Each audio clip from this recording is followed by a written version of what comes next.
Well, that was disappointing. Hi guys, Mark here.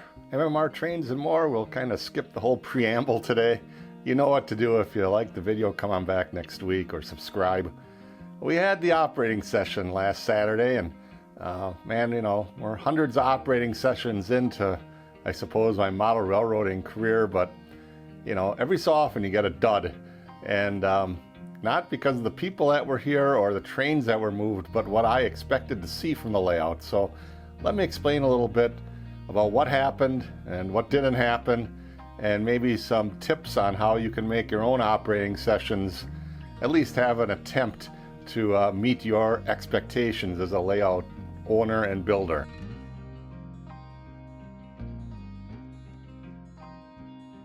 The first thing I found out here at Manitowoc is that we need another guy on the job. It really does help to have an extra set of eyes. It also helps if the jobs are worked at probably a little faster pace than prototype. I mean, I'm not saying we gotta jam cars into the sidings at 100 miles an hour, but my friend Phil was operating the Manitowoc area here, and Phil has a modern layout, BNSF, all sound, double deck, helix, heavy mainline freight, moving freight through the mountains if you move the freight around at a truly prototypical speed.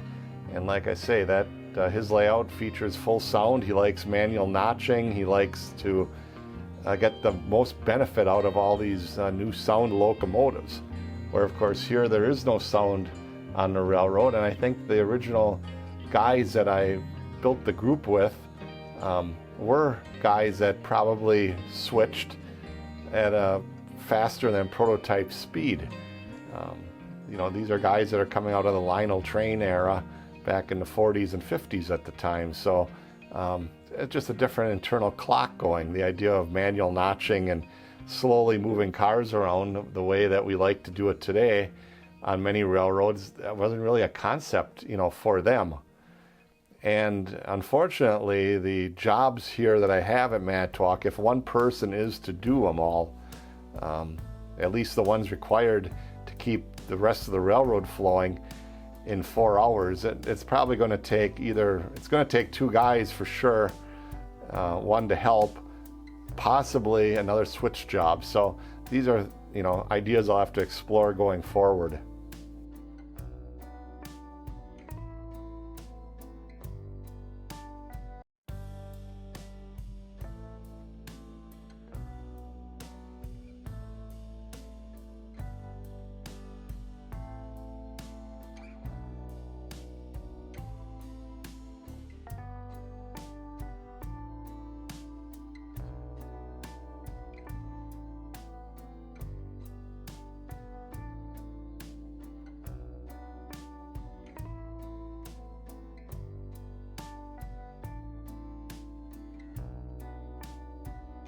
As far as Neenah Yard, I had my brother Marv working that.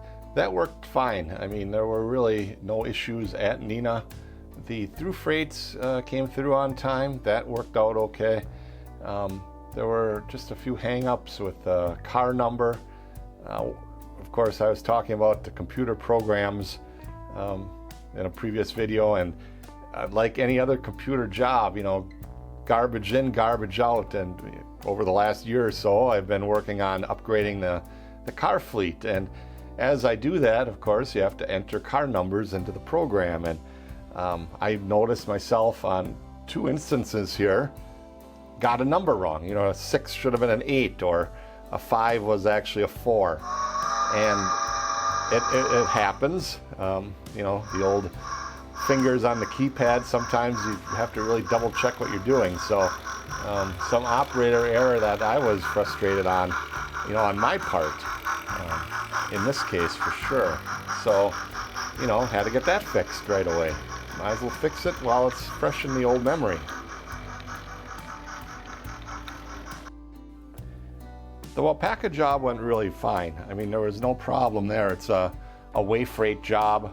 It works out of Neenah back to Stevens Point staging, and rarely is there a problem. It's kind of a fun job because there are train meets at Waupaca There's plenty of room to get out of the way for stuff, and although it takes a while, everything is spread out far enough that you can sort of figure out where things are. The hang up this time around is that I didn't have all my buildings labeled, nor did I have the nice diagrams that I've been building finished for Waupaca. So in the past, I would take a little cardstock and just make a sign, Freight House, Johnson Produce, Feathers Potato Warehouse, and just put that on the roof. Of course it ain't prototypical, obviously, but if the building didn't have a sign on it, a regular HO scale signage, why then I would just set a little note on there so the operator would know where everything is. I mean, some things are obvious, like the stockyard or a feed mill or something like that, but other things are not. So once I got my operator squared away with where everything was, he had a few questions, he locked it in the old memory bank and off he went. So again, this is not the video I wanted to have of all the times for things to go somewhat wrong. That had to be the one I'm trying to record. It's just never out of the question that once in a while we have bad days operating the railroad, and this was one of them.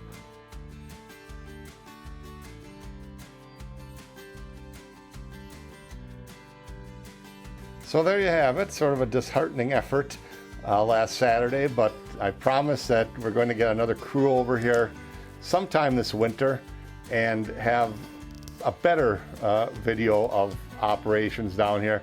Didn't really capture anything other than a few run-bys, obviously, and didn't get the spirit of what's trying to be accomplished down here. So thanks for watching, I guess. We'll be back next week with more projects, and hopefully from this hard lesson figure out a better way of capturing the action for YouTube and for all of my subscribers and friends. So thank you, and we'll see you next time. Now, if you would be so kind to subscribe to my channel, I'd appreciate it.